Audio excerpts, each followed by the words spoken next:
the issue of where's that money going to come from. Already we're looking at a shortfall in tax collection. So expectations for this one are quite a difficult one. Well, it certainly is, Leanne, and as you say, looking at that shortfall last year, the minister announcing during that midterm budget policy statement that it was 4% and rising, and to put it in exact numbers, around 53 billion rand. And as you asked correctly, where is that money going to come from? And I'm joined by Bernard Sachs from Mazars. He's a tax partner at that institution. Bernard, thank you so much. And the million-dollar question that everybody is asking, given the shrinking tax base, where is the money going to come from? Good morning, Sakina, and thank you very much. The problem with where the money is going to come from is that the economy itself, the activity in the economy has been slowing up. And the slowing up of the activity means reduction in employment, reduction in spending, and this is reflected in these deficit figures which you spoke about earlier, and which we fear may in fact be somewhat greater than the 53 billion that you mentioned. One option for the minister is to increase taxes.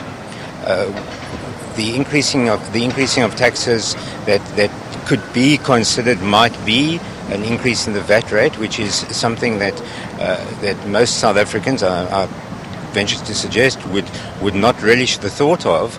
The other is increasing personal taxes in either or a combination of increasing the maximum marginal rate or allowing what's called bracket creep to take place. And bracket creep is where a person may receive an increase in their salary at work, but the tax tables aren't adjusted for inflation, and that person therefore ends up paying somewhat more tax than he should otherwise pay would otherwise pay if those tables were adjusted. So the answer as to where the money is going to come from is probably going to be a combination of increased taxes and a combination of reduced spending in various areas perhaps where departments haven't spent their budget, or where strategically the National Treasury feels that the money could be better spent elsewhere. So I think that's where the money is going to come from holistically, a combination of some increases in taxes, and we're going to see the usual increases in sin taxes, I believe, in the fuel levy. But we may and I think probably will see some significant spending cuts as well. But those, of course, will be hugely unpopular with the general populace, and those seem to be the usual places for the minister to go and tinker. But what about, taxation where we haven't seen this happening? People have been talking about perhaps taxation on wealth. So why isn't that a popular option?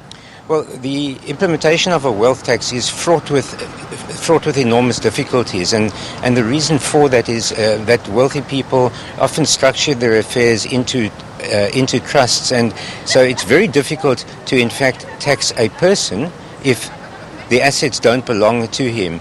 Now, the potential implementation of a wealth tax was discussed at the Davis Tax Committee, and it is something that I believe is still going to be under discussion for a period of time.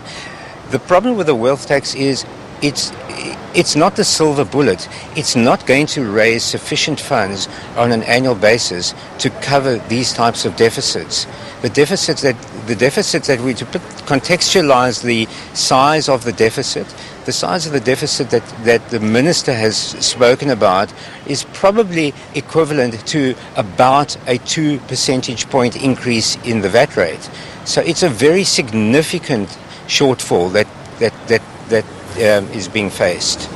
The public sector wage bill is another one that people keep pointing to where reform is needed. But can the minister realistically look at implementing some real change, real reforms at this point? Well, the public sector wage bill came into focus late last night, and in fact I listened to a discussion on the radio coming into town this morning, and it's going to be an area of enormous conflict.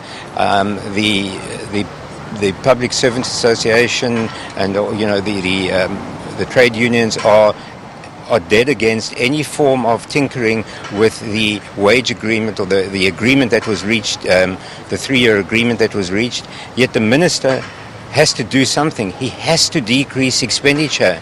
And the public sector wage bill is probably approximately a third of government spending. And so it is an area where I believe he's going to have to pay attention to in future. If not changing the agreement, he's going to have to talk about reducing the workforce, making people more efficient, perhaps increasing working hours, which would also not go down well with public servants. But these are areas the minister is running out of options, and I think that there's a growing realization amongst the general populace that the minister is in fact running out of options, and he has to do something, and he has to do something now.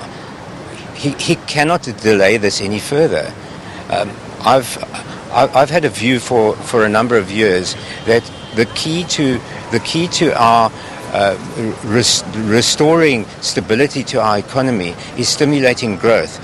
Now, what I would like to see is a budget where the minister is stimulating growth, stimulating economic activity in the economy, but doing that does require some bold steps. It requires some spending. As an example of a bold step, it would potentially require the reduction of the corporate income tax rate.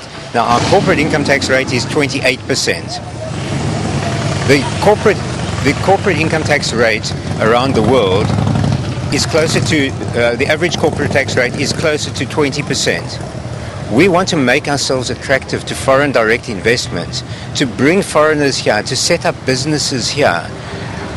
Why should they do that if they have to pay 28% here and 20 or 21% in another jurisdiction? And that's why I say that we need some bold steps. We need some action to stimulate the economy, to get the economy firing on all cylinders again. You think the minister's going to do that? You think he has the room? You think he has the guts, the political will to do that? I believe he has the desire. I don't believe that he has the political room to do that, and I think that he's perhaps a little frustrated, and it's something that he would like to do. It's probably on his wish list, but I don't think he will be able to do it this year. But I think that what he needs to do is put in place a plan to put South Africa on that road, on restoring us to economic prosperity. And just the final one on VAT. So 2018, we saw it going up to 15%. There is, of course, a school of thought, as you, I think, also alluded to, that says maybe push it up to 16%. Is he likely to do that? I think that he is likely to do that, but he would have to do it in conjunction with increasing the zero-rated list to provide relief to lower earning consumers. Last time the zero-rated list took a whole year to be implemented.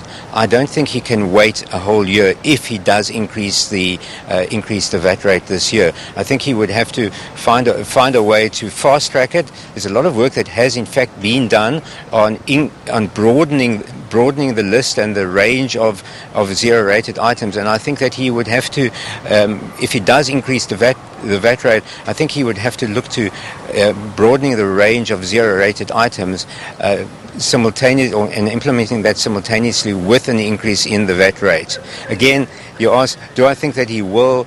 I think it's something that he probably needs to in order to balance the budget, but he doesn't want to. I don't think it's something that he wants to. He may be forced into it because of the shortfall, which, as I say, we fear may in fact be somewhat greater than the 53 billion that you spoke about at the beginning of this interview. Well, thank you so much, Bernard Sachs, who is a tax partner at Mazars. And as you hear there will have to be some change in taxation, and not long now before we know exactly how the minister is going to play this. But let's take a break.